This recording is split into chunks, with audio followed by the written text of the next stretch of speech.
2 days after 67 people died in the deadliest US air disaster in more than 2 decades, the reason for the crash hasn't been pinpointed. Probe into the collision between a passenger jet and an army helicopter near the Washington airport continues, and it will be as thorough as it gets.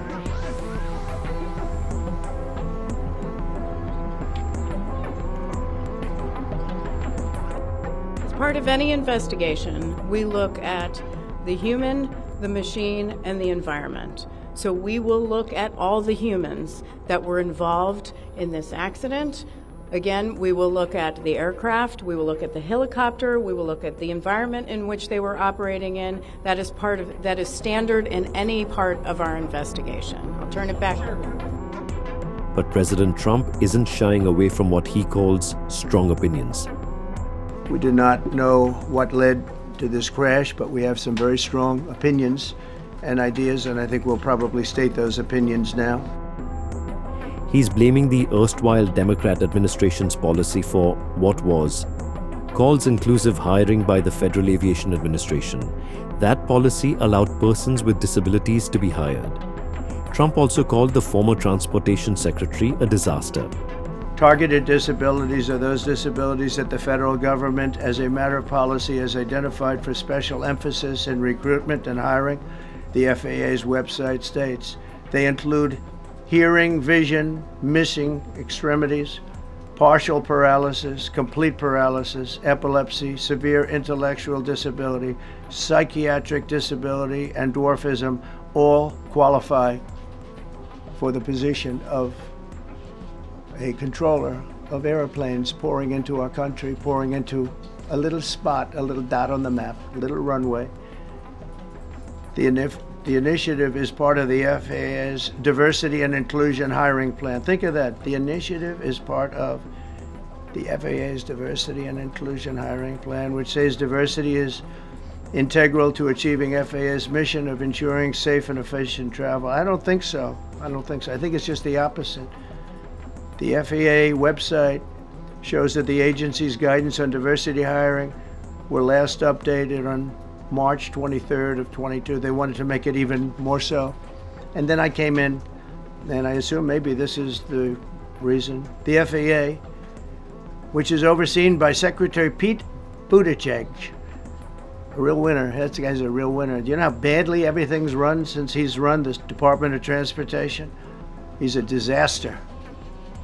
He was a disaster as a mayor. He ran his city into the ground, and he's a disaster now. He's just got a good line of bullshit.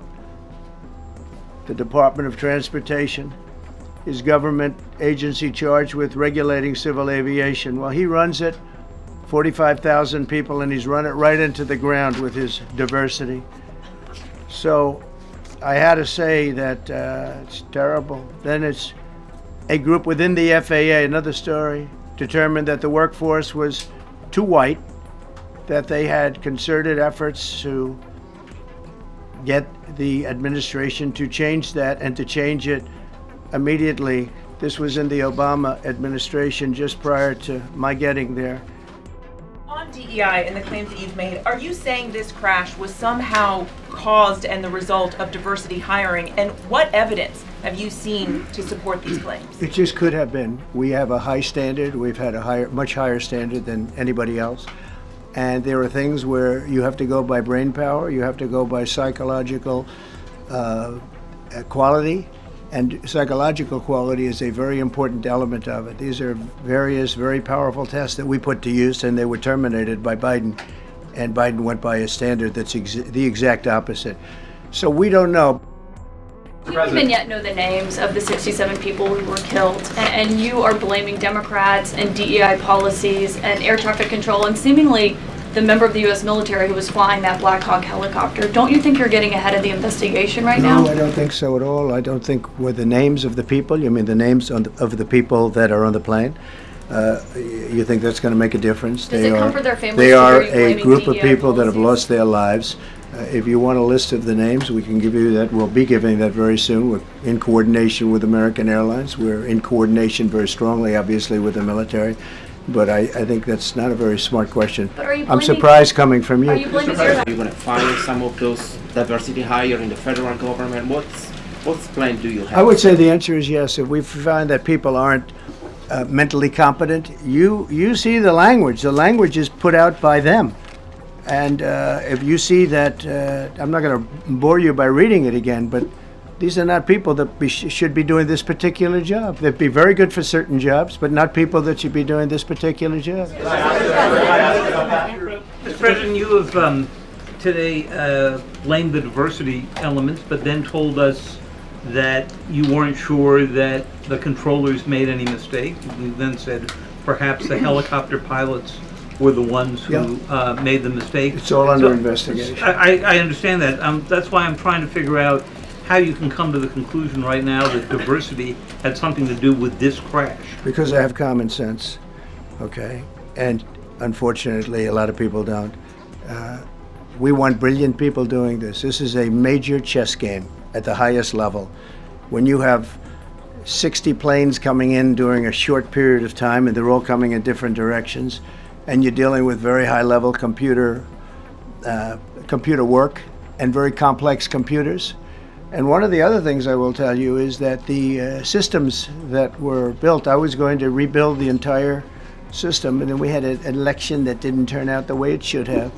But they didn't build the systems properly. They spent a lot of money renovating a system, spending much more money than they would have spent if they bought a new system for air traffic controllers, meaning the computerized systems. There are certain companies that do a very good job. They didn't use those companies. They used companies that should not have been doing it. No, I think it's very important to understand that for some jobs, and not only this, but air traffic controllers, they have to be at the highest level of genius. The cited FAA text that you read is real, but the implication that this policy is new or that it stems from efforts that began under President Biden or the Transportation Secretary Pete Buttigieg is demonstrably false. It's been on the FAA's Who said website. that, you? No, it's on the website, the FAA's website. It was there in 2013. It was there for the Take a look entirety. what I read. It was there for the entirety of your administration Nice and too. easy. So my question is, why didn't you change the policy during your first I administration? did change it. I changed the Obama policy, and we had a very good policy. And then Biden came in, and he changed it. And then when I came in 3 days ago, I signed a new order bringing it to the highest level of intelligence.